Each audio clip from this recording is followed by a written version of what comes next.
Breaking news. According to Putin's ally, Wagner chief Prigozhin was warned to watch out for potential dangers to his life. Prior to the June plane crash in which he is presumed dead, Belarusian President Alexander Lukashenko claimed he warned Wagner mercenary chief Yevgeny Prigozhin to watch out for threats against his life. According to Mr. Lukashenko, Prigozhin responded to Mr. Lukashenko's warning that he would die if he continued to march on Moscow during the mutiny that challenged Vladimir Putin's rule in Russia by saying, "To hell with it, I will die." When Prigozhin and his right-hand man Dmitry Utkin came to see him, he warned them both, "Lads, you watch out." Utkin was also listed as a passenger on the Embraer Legacy 600 that crashed. The Kremlin has called Western speculations that it was responsible for the plane crash that is thought to have killed Prigozhin a complete lie.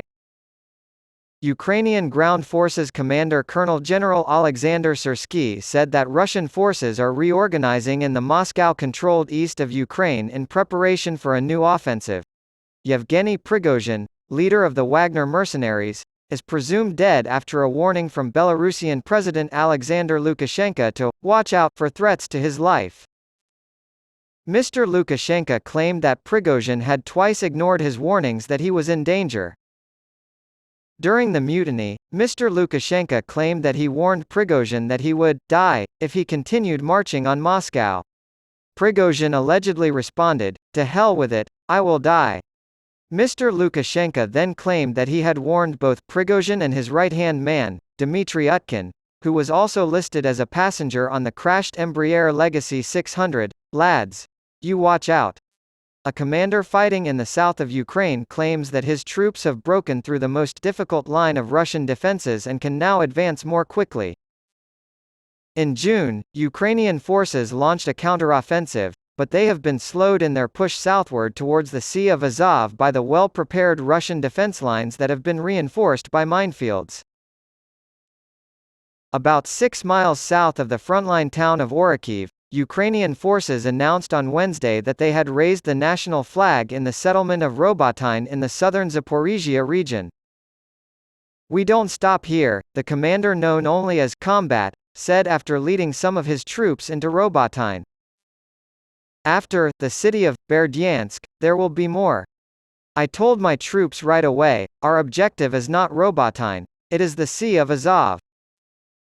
About 100 kilometers separate Robotyne from the port of Berdyansk on the Sea of Azov, and another 85 kilometers separate Robotyne from the important city of Melitopol. Since Moscow launched its massive invasion in February of last year, Russian forces have occupied both.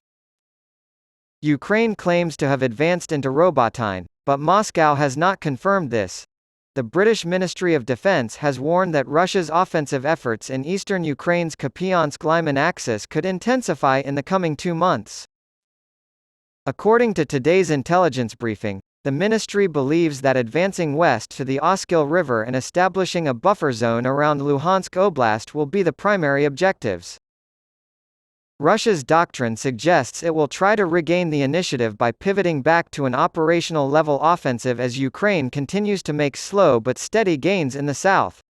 The Ministry of Defense has suggested the Kupiansk-Lyman region for this purpose. The report went on to say that the Russian forces in Bakhmut and southern Ukraine were under pressure due to the Ukrainian counteroffensive.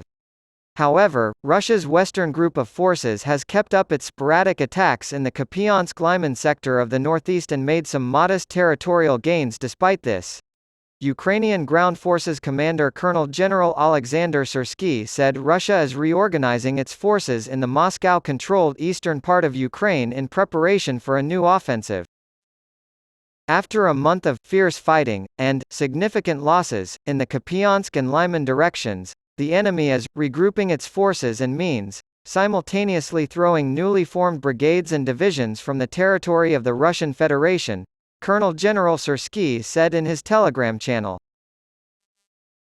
Increasing the level of combat potential and resuming active offensive operations, he said, was the primary objective of these steps.